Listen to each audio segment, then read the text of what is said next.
Quando você vai na rua e pergunta o que é niilismo, as pessoas costumam relacionar niilismo à ausência de valores, né? A ausência de referências absolutas, a ausência de um paradigma universal, né? Aplicável a todos, etc. Pois bem, para Nietzsche, o niilismo é mais ou menos o contrário disso.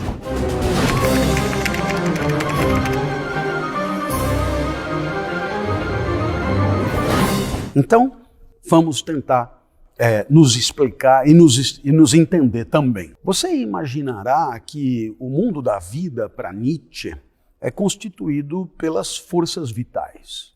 Um pouco aquilo que Spinoza já chamou de potência de agir. E, portanto, somos movidos por essas forças vitais que também movem todos os demais viventes.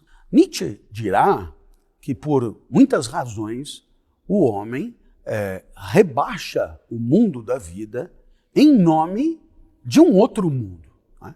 Um outro mundo, um mundo que pairaria sobre o nosso, que seria eterno, que seria imutável e que transcenderia ao nosso mundo. Nesse sentido, o homem costuma trabalhar com duas realidades. A realidade das forças vitais, que os discípulos de Platão chamam de mundo das coisas sensíveis ou mundo das aparências, né? E a realidade das ideias, a realidade dos eidos, a realidade daquilo que transcende, né? As forças vitais, os apetites, os desejos, enfim, tudo que tem a ver com o que Nietzsche chama de a terra, né? A terra.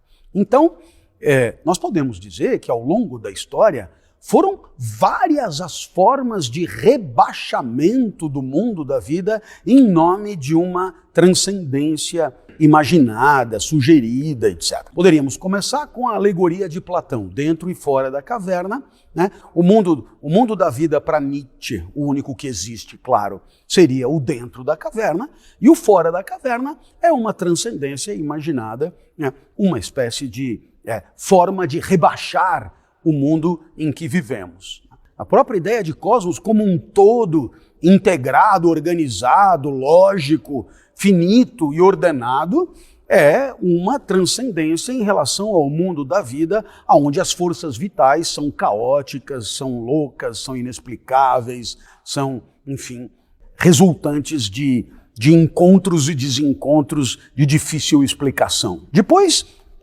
vai surgir a ideia de um Deus universal, único, criador do universo, transcendente, que sempre terá existido, sempre existirá e que criou o homem à sua imagem e semelhança. Mais para frente, as transcendências são transcendências patrocinadas pelo próprio homem. Assim você tem uma sociedade sem classe, por exemplo, é uma idealidade imaginada, e todo tipo de utopia que o homem criou para servir como referência para a sua própria vida. Nietzsche dirá que existe, portanto, uma espécie de tradição, né, que ele chama de estrutura religiosa do pensamento, que é justamente essa tendência de rebaixar o mundo da vida, né, rebaixar o mundo dos homens, rebaixar a cidade dos homens, rebaixar o que é de César, né, rebaixar o que é desejo, apetite, força, tesão, impulso, criação, etc., ligado à terra, em nome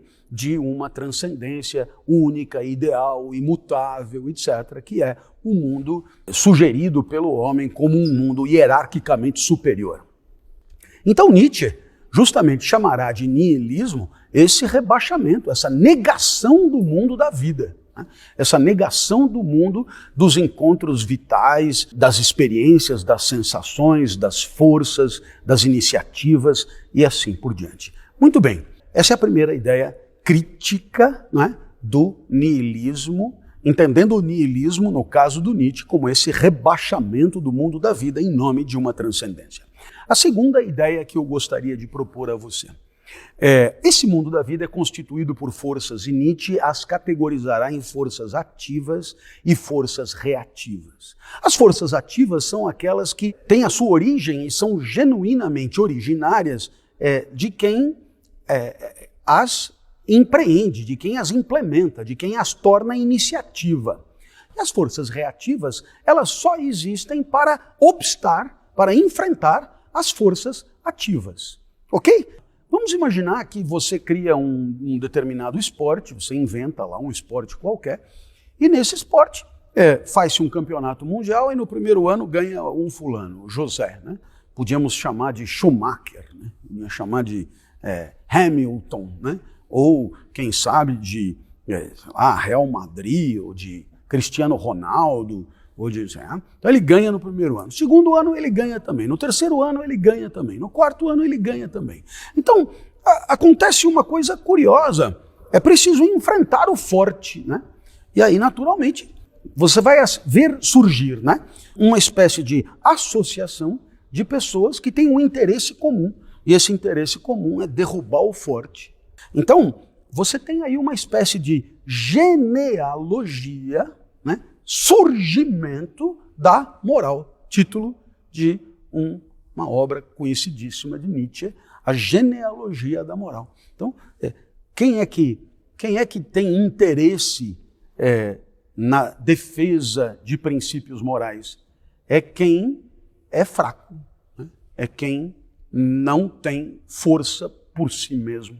Você pode imaginar o quanto isso pode ser polêmico, né, em vista da tradição filosófica que nós conhecemos, né? Então, existe uma genealogia da moral que banca uma oposição de fracos associados em nome dos fortes. Nietzsche chega a dizer é preciso proteger os fortes dos fracos. Por quê? Porque o forte que é o talentoso, o forte que é o genial, o forte que é o incrível, e se os fracos ganharem sempre, eles acabam matando o gênio, acabam matando o talentoso, eles acabam matando aquele que é o excepcional. Beleza? Acho que essa segunda ideia é importantíssima. Uma terceira ideia, o crepúsculo dos ídolos, outro título de uma obra de Nietzsche. Qual é a ideia? É que nos dias de hoje, né, os ídolos, e quais são os ídolos? As transcendências, né? É o mundo das ideias, é o cosmos, é Deus, é a sociedade sem classe, é os direitos humanos, né? Noção de democracia, etc. Todos esses ídolos estão caindo por terra, né? Pagarão caro o preço de ter pés de argila, né? E o homem hoje estaria voltado à vida, apegado à vida, àquilo que a vida tem de imanente, aquilo que a vida tem de material, aquilo que a vida tem de concreto, né? E tudo o que diz respeito a ela. Então, haveria, segundo Nietzsche, esta tendência do crepúsculo dos ídolos, que Nietzsche resume na famosa frase que Deus morreu.